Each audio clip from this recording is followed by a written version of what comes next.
We are joined by attorney Jeff O'Brien. Often it's a Monday when we chat and we do a 3 and Out. Here, though, we're going to talk about something else. I had a headline on yesterday's show that said Klobuchar kicking collective GOP ass in polling. And Jeff pointed out to me that I was wrong because Amy Klobuchar really was under 50%, and there were, 19%, Jeff, of the people were undecided of who they liked, right?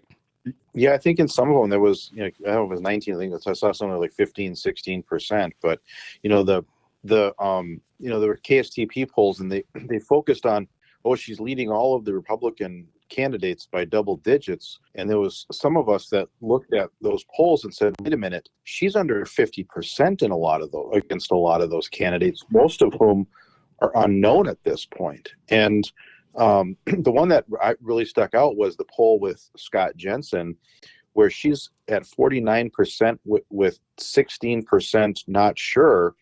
And if you go back and look at, Scott got pretty much trounced by Tim Walz. Yeah, he did. In 2022. Walz got 52%. So she's actually 3% lower than what Walz ended up winning that race by. So, everybody just assumes because she's done really well in her Senate races that this is just going to be a cakewalk for her. And I understand why they have her running, because they're in a lot of trouble right now. They have to go with their most popular elected official. There's no question Amy is. But there's a lot of other things. First of all, I think that there's what we're coming out of caucuses last night, the two main contenders for the GOP endorsement, Kendall Qualls and Lisa Demuth. I think either of them are better than any candidate she's ever run against for the United States Senate. Well, it's interesting because Lisa Demuth how do you say her last name? Demuth? Demuth. Okay, see, That's a problem for her, too, because I'm not the only one who doesn't know how to say her name. And she did do best. But that's indicative of how unknown she is right now. We're sitting here in February, right? There's a lot to happen here. And the bottom line is, Amy's not going to be running on her record as U.S. Senator.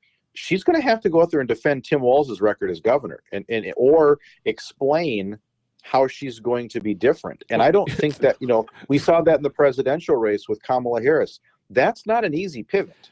No, she's going to have to throw him under the bus in order to get independence. And she's going. We know that this state is facing a budget deficit, I think, the next biennium. And the question is going to be, how are you going to solve that? She's either going to lie and say she's not raising taxes, or she's going to be honest and say she wants to raise taxes. And at that point, people are going to ask, whoa, hey, hang on. All that money that got thrown into daycare centers and autism centers and transportation companies and shipped out of the country, and you're going to ask for more? Go find that money. So exactly. I think when she starts this to me is her high point, right? Plus you've got all the externalities right now going on with the ICE operations, right? This is her peak right now.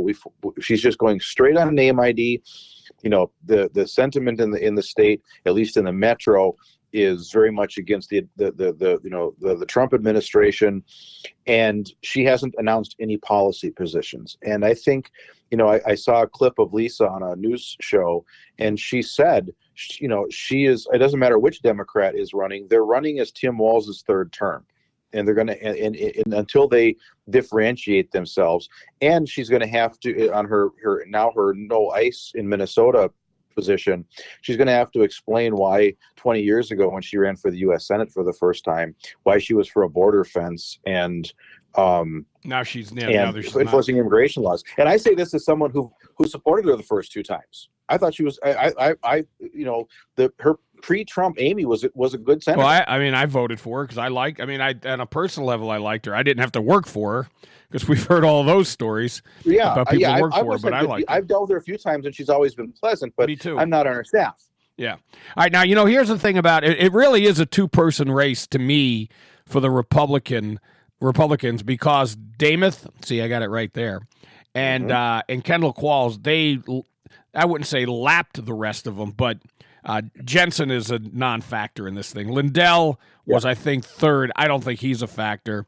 Kristen Robbins, who early on when she first announced, I thought she could be viable. I don't think she's viable at all. No, and I think if I recall right, I think Kristen is in the same Senate district as Warren Limmer, the senator from Maple Grove, who just announced his retirement. So I wouldn't be surprised if at some point here, since Kristen hasn't really gained traction, and I like Kristen, I've known her for 30 years, but I wouldn't be surprised if Kristen exits the race and takes a run at that. At trying to keep that Senate seat in GOP hands. Lindell, he was a distant third, but I just saw a report that he's raised like $300-some thousand, and most of it has gone to buy copies of his autobiography. Oh my gosh! So this just seems like it seems, and we've always. You mean just to basically buy copies of autobiography to give himself more money? Well, exactly. I mean, that's the thing is, we knew that there were stories in the press about having financial issues. He's had to close some of his offices. Shops, yeah. Yep. He, I know that his lawyers quit in the one case because he didn't pay him.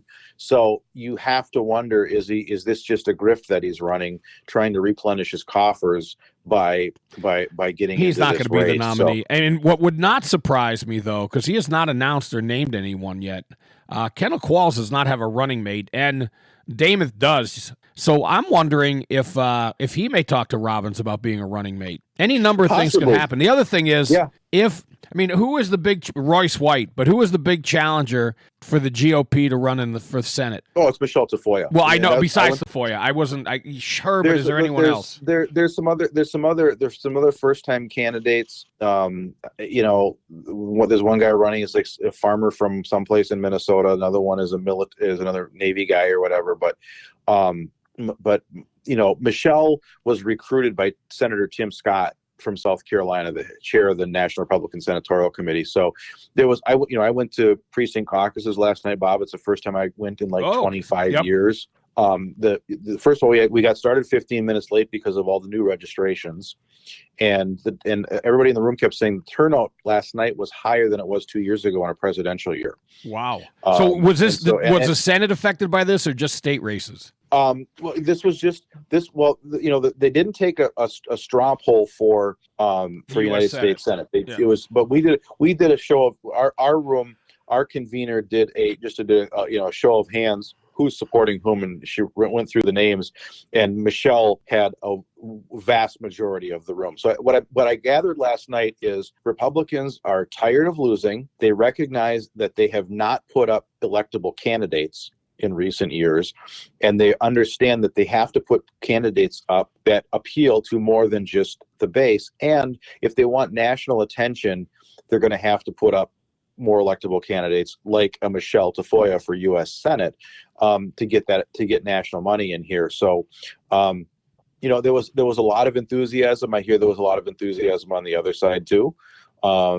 And we'll just see where, it's February. It's a long time before November. A lot of stuff, a lot of twists and turns can happen in these elections. Yeah, I think Michelle Tafoya needs to do is start to separate herself from football. I mean, her first big ad, she was on a high school football field with the goalpost behind her. She needs to get away from this. And I saw something where she's having a Sunday thing, a pregame. Her view, I don't know if it's on the Super Bowl or on politics that she's going to talk. Get away from that verbiage for football and take it to the next level. And one of the attendees, wrote a letter on her behalf last night because ours was our area it's a smaller group, so the candidates were visiting the live to a lot of the larger rooms. Yep. But she pointed out she's a first time candidate. She's running as an outsider because the folks that have been doing this, for a long time have not done a good job for the citizens. Did she have football jargon in there? Yeah, but but the thing is, and what I do wish that she would bring up more for whatever however long, because she stepped down from the NFL a long time ago, and she's been running a conservative podcast for a long time, and appears on Fox News and everything else. So, it's not like she's just coming in from her sports reporting career and suddenly becoming a Senate candidate. She's been active. I mean, I remember, I think she was a chair of one of the candidates' campaigns for governor the last time. So yeah, it was Qualls. No, I mean, she definitely wants to be involved. There's no question. Yeah. All right. So I think you're right. She needs to play that up more. Here's where the sports things helps, Bob.